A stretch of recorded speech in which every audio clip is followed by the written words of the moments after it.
Hello and welcome back. Months and months later. Hello. I know it feels so good to be back. Oh my gosh. Lots Yeah, has happened. exactly. So for those of you who are new to whether it's my YouTube channel or Alyssa's podcast, we have a series called Sensitive and Empowered with Alyssa and Matt. It's not a podcast, but it's more of a series that we do, and we upload it and share it on our platform. So basically, it's an opportunity for Alyssa and I to come on and just riff and unpack what it's like to be HSP, empathic, entrepreneurial, pioneers in our spaces. Alyssa and I have a lot of similarities, so it's really nice to be able to unpack and be able to share a bit of our journeys to help inspire people on theirs. So that's essentially our MO with these. So today we're going to be talking a bit about vulnerability and how we can overcome our fear of vulnerability. I'll share why I chose this topic because this has been a big aspect of my last year. I haven't been very public, at least on my platforms very much, except my one podcast, because I'm dedicated on my Game and Going Deeper podcast to releasing one a week. So but I've been peeling back layers, and I feel like I'm in probably the most rawest place that I've ever been. Just very, very open. My heart's open, but I'm also in this kind of like, ooh, this feels a little bit scary. And I'm meeting another level of vulnerability in my life right now and what vulnerability means to me. So yeah, I figured we could talk about, like, what does vulnerability mean to us? What is your relationship to vulnerability? And how do you overcome any fears or insecurities around being vulnerable? Is I there love anything? it.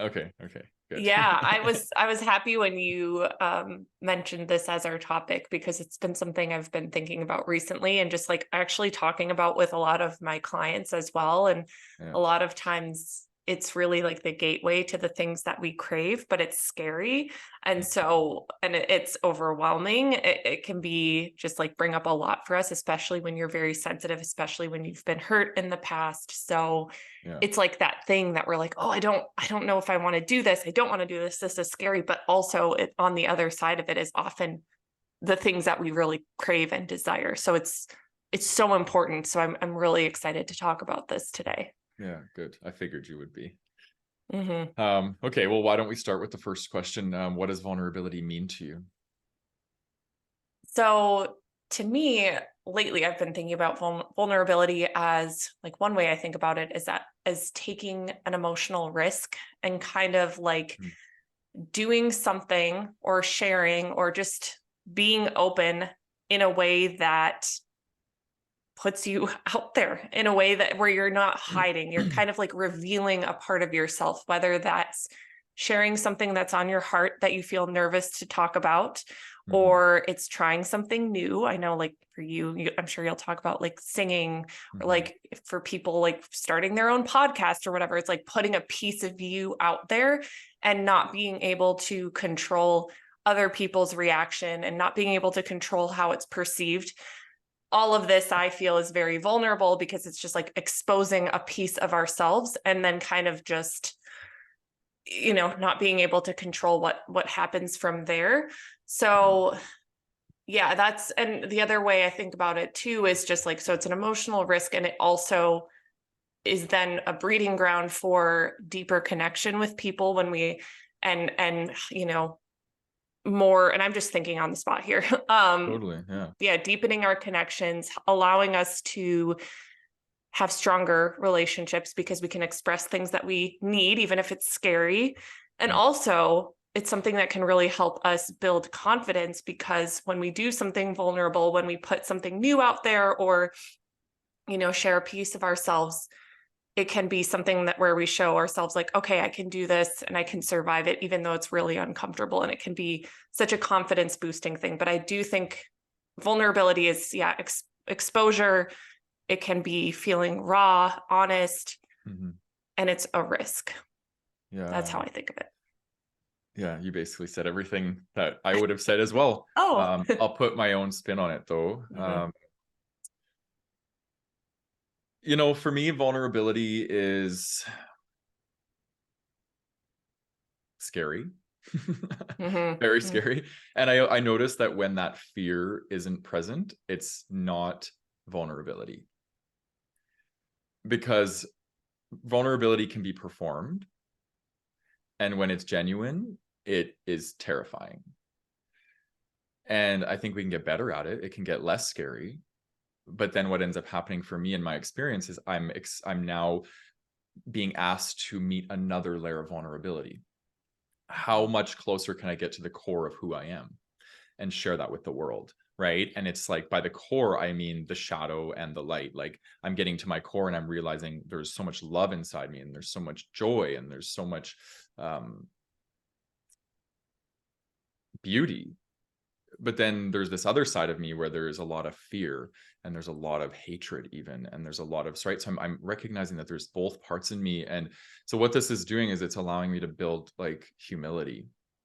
And I think vulnerability for me gets less scary the more I practice humility, because I realize that it's very normal and natural to have insecurities, to feel scared shitless, to be nervous, these sorts of things. So that's one aspect of it. And then I think, like you said, I'll just reiterate what you said around revealing. That's such an important like pillar in authentic relating. It's pillar number 3, reveal your experience.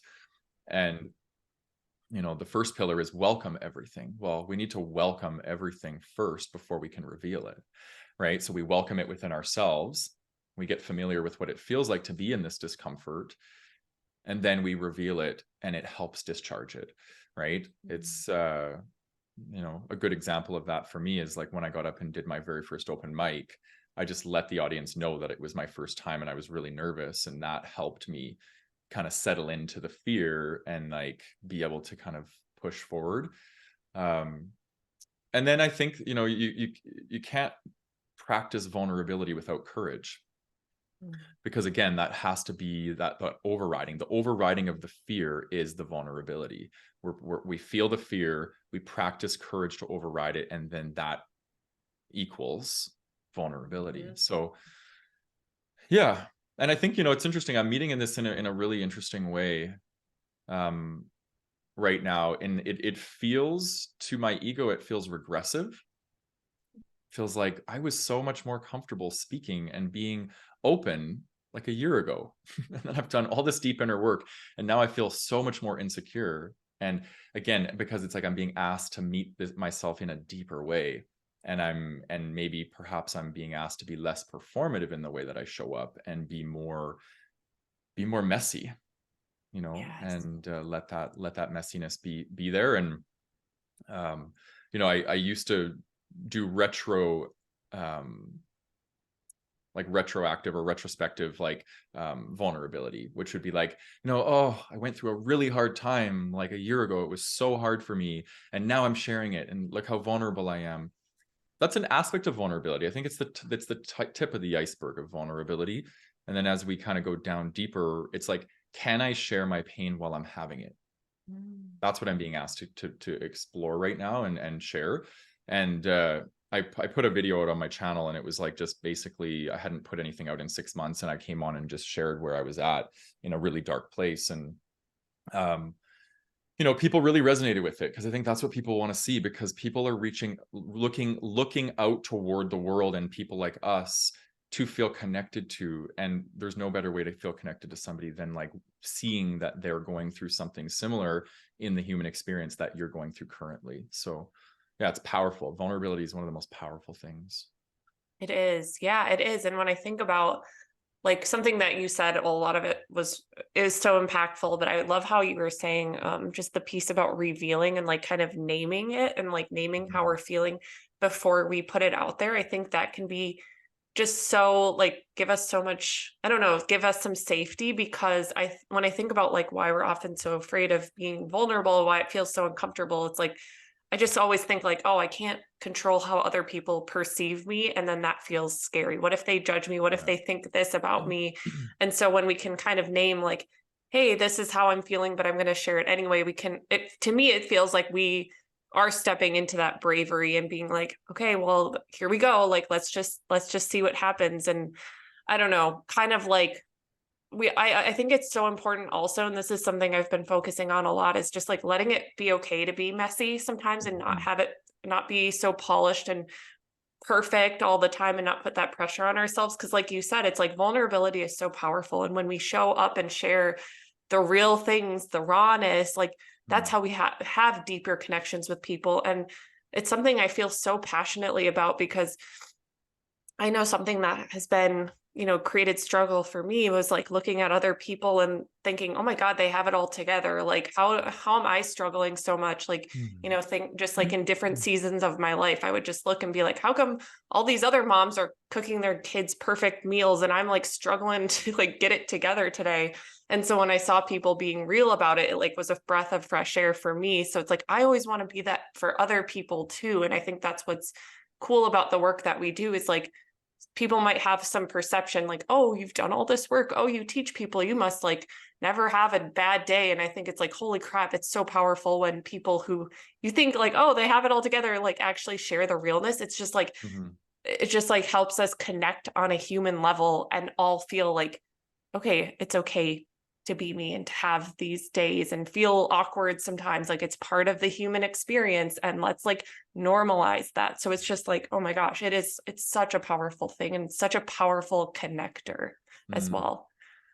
Yeah, I agree with you. And it's easy for us to fall as like neurodiverse people. It's easy for us to fall into the camp of like comparing ourselves to neurotypical people and being like, like because our nervous systems are different. Like so it's like I often feel that like why can't I go out and do the things that everyone else seems to be able to do with such ease, and for me it feels like quite challenging to be in big groups of people. It's like whoo, Hmm. super Hmm. overwhelming, but yet and then I have this really strong need for community and connection, but yet there's this part of me that is so overwhelmed by it.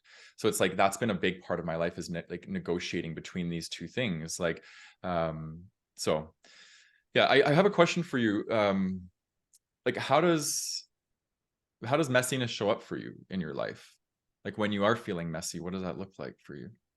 Yeah, I mean, this is like alive for me now because we literally just moved to a new house like Yeah. last week. And so the process of like moving and packing and just like having your life kind of disorganized is extremely disorienting, Mhm. ungrounding, overwhelming, especially when you are highly sensitive. And I've just noticed myself like feel off and feel like noticing myself getting triggered quickly, just not being the person that I want to be. And so something I was thinking about that is totally related to that vulnerability and also to the piece around like naming it is just like because I know the way that I'm wired and I understand my sensitive nature now, I can have more compassion with myself and also be open and honest about it. So like the other day, I remember I was just like really snappy with my husband. My mood was so off. I just felt so weird. And he's like, what's going on with you? And I'm like,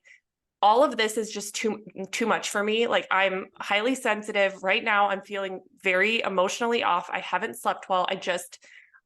My mind, I'm not thinking clearly right now. And so I Mhm. just need some time to myself. So just being able to like name that and not, and also know that it can be temporary, but just, I don't know, not getting like not shaming myself because Yeah. I'd had this desire, this like I kind of was going in this direction of shaming myself and being like, how have you not?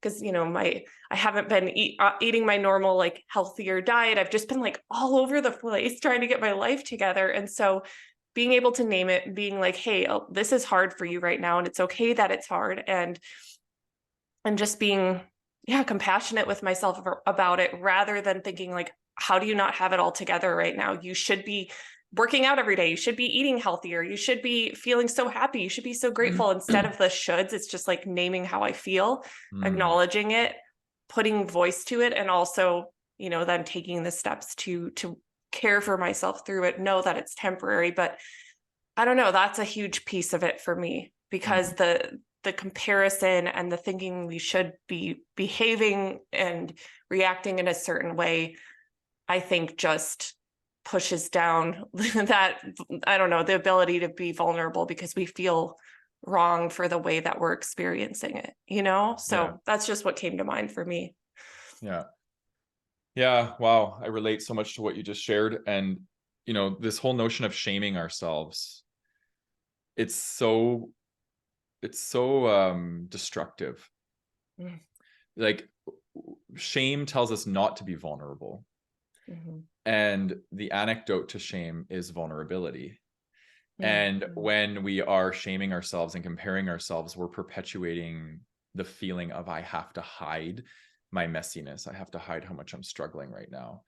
And, something just shifted inside of me when you shared that, because there's an element of, we do very similar work, we have similar business structures, that sort of thing. And it's like, it's easy for me to be like, am I the only one struggling here? Like, and why is my struggle continuing to go on and on and on, And so hearing you share, it really kind of softened me into like, yeah, like, it's nice to hear somebody else is going through their ups and downs as well. And then, so, because I think vulnerability really allows us to share in the thread of being human, and it allows us to feel like we're not alone in the things that we're navigating. And I think that's what the world's really craving right now.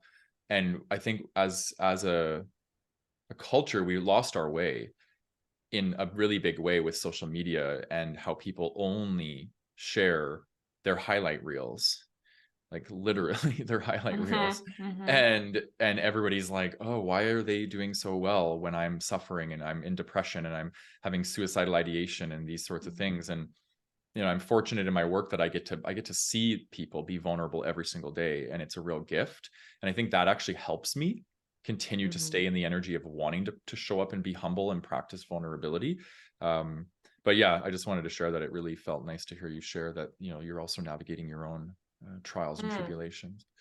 Well, I'm glad to hear that. Yeah. Relate so much to what you're saying too. Mhm. Yeah. Anything you wanted to add into what's your relationship to vulnerability, or do you feel like we answered that? Ooh, I do like that question. I do want to explore that a bit actually. Okay.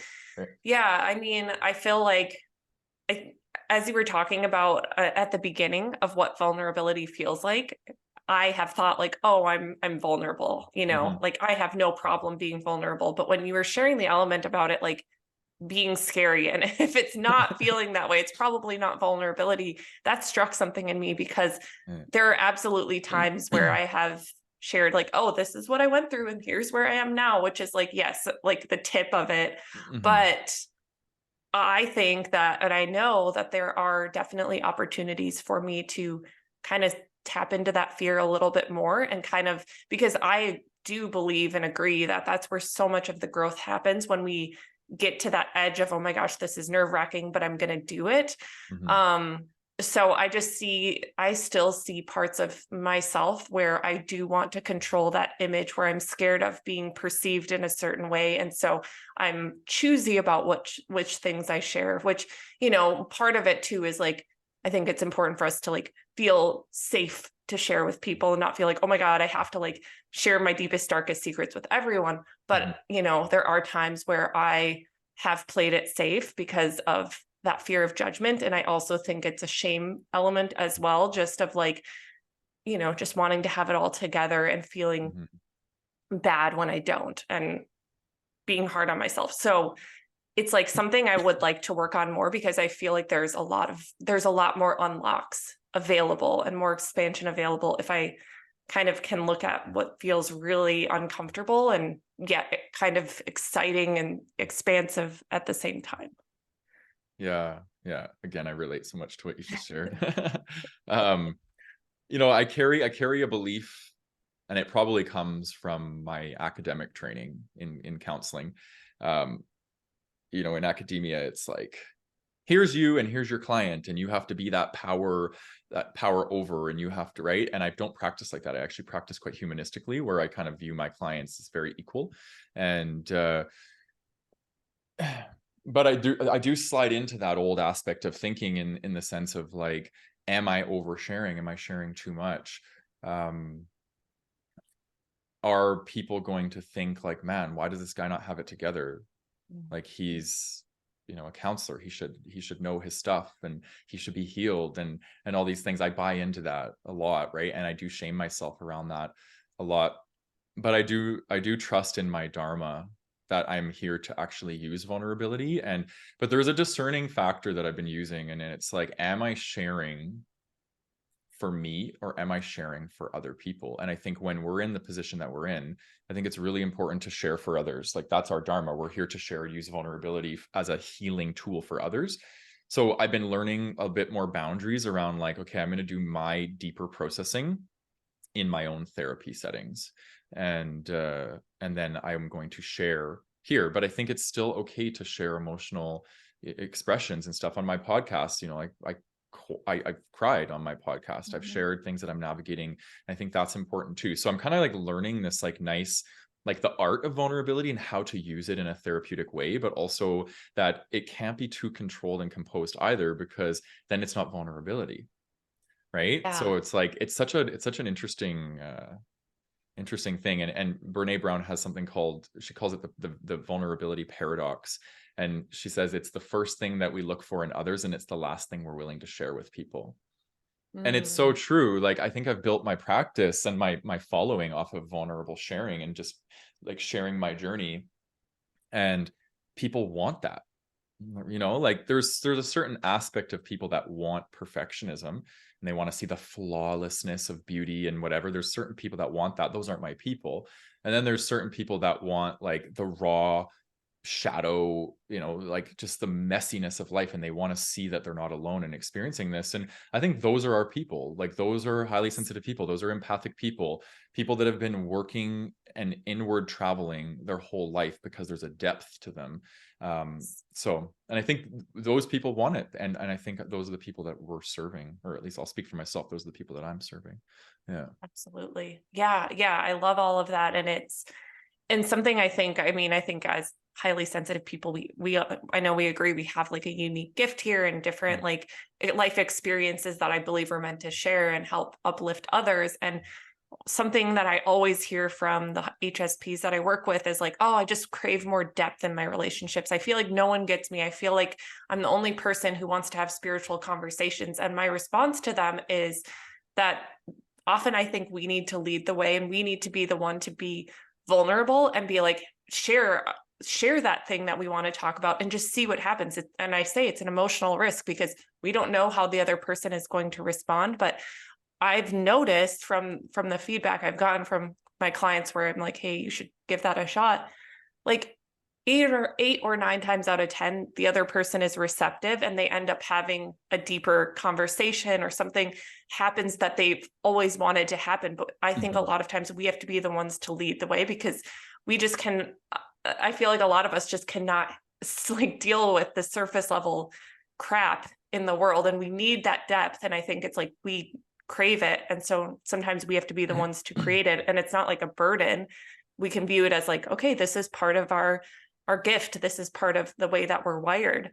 Yeah. So I just think that's interesting as well. Yeah, I agree. And I think, sometimes it can be really, it's a lot carrying that. And I think for me, like, I'm in a movement, and I'm a pioneer in a movement of teaching men how to be vulnerable. And it's challenging. And I find that, I've had to live by the principle of take my mask off first, and others will follow. And sometimes I'm tired, sometimes I'm scared, sometimes I don't want to take my mask off first, like, but 9 times out of 10, it's always paid off for me. Like, I think, and there's something too, like in group therapy, usually the first person that shares sets the tone for the whole group. The depth that one person goes will be the depth that the whole group will follow, right? So I think it's really important to note that people are very conforming, and they'll see the level that somebody shared, and they're not going to want to surpass that, because they don't want to be the one to stand out and be like, oh, I must be more fucked up than this person, or whatever that might be. So, I want to encourage the listener and the viewer right now to like really practice courage over comfort, and like step into that pioneer energy, and like try and take your mask off first, and share some of the things that you're navigating, and people will always respond in a beautiful way. Like, it's very rare that people don't feel very seen when we show ourselves, right? So Absolutely. Yeah. And I'm curious, like a question, just like, as we're nearing the end of this conversation, like what, because I know vulnerability is so uncomfortable and scary. And so some people listening and watching might be like, oh, well, why would I want to put myself out there? Why would I want to do that? Like, what are some of the Mhm. gifts that you have seen as a result of, times that you've been vulnerable? So yeah, I would say the number one would probably be just alignment. I have the quote on my YouTube channel. When you own who you are, you will attract what you need. You can replace what with who. You'll attract who you need. So when Mhm. we own ourselves and we share that with the world, we get the people in return. So you want to attract your soul fam, be soulful, like share your heart, Mhm. and people will see that and they'll be like, that's my person right there. Right. Mhm. If we mask up, then we're going to attract people that are seeing our mask, right? And that's usually not in resonance with our soul. That's in resonance with our ego. So that's everything, in my opinion. Like, I've built my practice. I have consults.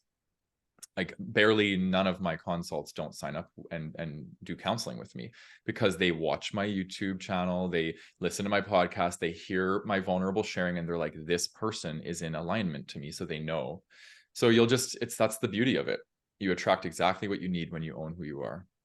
Oh, that's so good. Yeah, perfectly said. Exactly. There's no questions. It builds that trust. It builds that Yeah. connection. And yeah, and that's what I was going to say was connection for me has been the biggest thing. It's just like you get that we all are craving that connection and to feel understood. And it's like that's Yeah. what's standing in between. It's being vulnerable, Yeah. putting it out there. Exactly. And for people that are in like romantic relationships, and maybe not even romantic relationships, intimacy can be celebrated in all relationships, but intimacy flourishes with vulnerability, right? When you're willing to show up and share, and especially fear. Fear is one of Mm. the things that we've been conditioned as human beings to hide.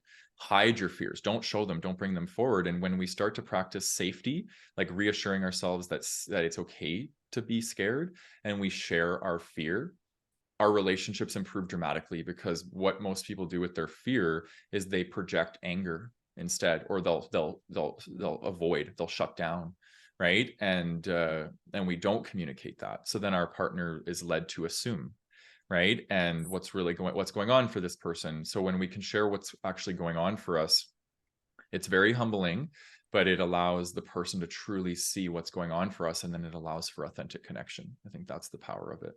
Absolutely. Yeah. Yes. Yeah. Couldn't agree more. Yeah.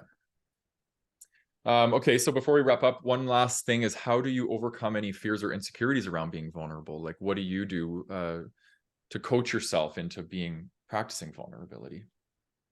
Yeah, I think something that really helps me is just knowing that I can bring myself back to a feeling of safety. Like I have my own back. That's something I always think about. Like, okay, when I put myself out there, when I reveal something that I'm nervous about, it might be uncomfortable.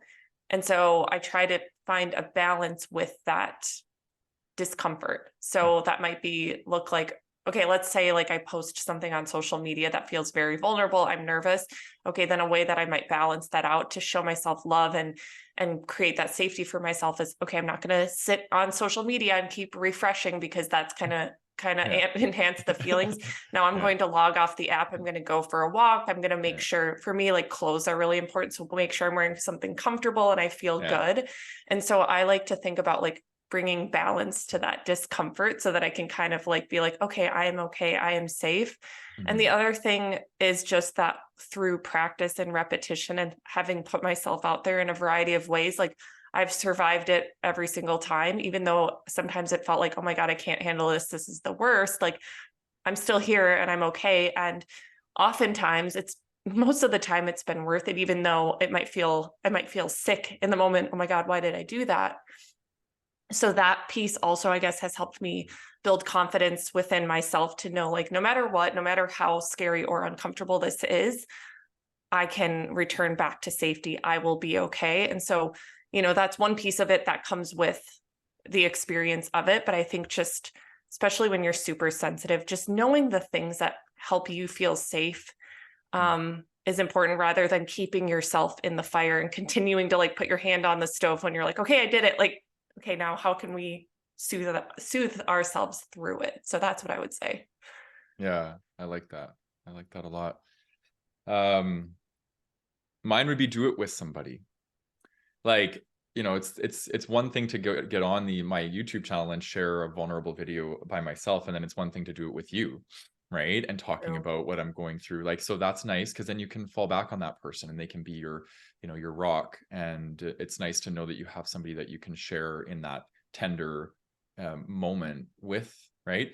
And it's easier to navigate a vulnerability hangover, right? Like Mhm. vulnerability hangovers are the worst, honestly. Like I had the worst one after my first open mic, like because I didn't feel like it went that well. I was so nervous, my mouth went dry, and that was the worst vulnerability hangover I've ever had in my whole life. It lasted like 2 weeks, and I couldn't even watch the video. I had so much shame responses inside my body, Mhm. but it was good. I had to go through that. It was literally every time we have a shame response, shame is leaving our system, right? And we have to feel it, and it's really painful, but it means that we're leveling up. So and I think, you know, being super gentle with ourselves when we're going through that, like I just wanted to hide under the covers and like not do anything, and I did. I took a few days off, and I just like rested, and I let my nervous system kind of sink back down, and it was really good for me. So yeah, be gentle. This being vulnerable, practicing vulnerability, it truly is a practice, and we will fall Yeah. flat on our face, and it will feel scary, and it will be messy, it will be all the things, and we have to approach it with so much self-compassion, but the payoff is huge. Yeah. Yeah. Yeah. Completely. Well said. Right there with you. Yeah. Yeah. Any closing thoughts for you? My closing thoughts are just for everyone listening who's nervous and but who maybe has that thing that they know they want to share, but they've been scared to do it. I'm just going to encourage you to do it, and that you Hmm. can trust yourself, and that it might be scary. It will be scary, but Yeah. you will survive it, and you are going to feel so proud of yourself and feel so brave. Maybe not right away. Maybe it'll be a couple weeks, but I would just encourage you to try it, because I think I've never had an experience where being vulnerable didn't expand me in some way that was, good for me. It's how we can grow and connect deeper, and like you said, be in greater alignment, so it's worth it even if it's scary. Yeah. Yeah, I agree. And to piggyback on that, I would say our stories are our medicine. Mhm. Right, we live experiences to be able to share them so other people can relate and feel like they're not alone in this experience. So always please show up and share your stories, because they're so needed. And there's, even if it's a room of 100 people and one person resonates with what you shared, that one person was the person you were meant to touch. And I always remember that in my work. Like it's not about how many people you impact. It's about just even thinking that you had impact on one person is enough, right? It's powerful. Truly. Yes. Yeah. Yes.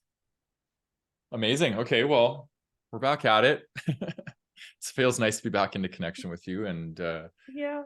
we'll be back in a month-ish. We'll see how our schedules line up, but we're going to try and be a bit more consistent with pumping some stuff out. So yeah. Yeah. So happy to reconnect finally. Feels Yeah. good. Yeah, ditto. Me too. All right. Yeah. Bye. All right. Bye, everyone.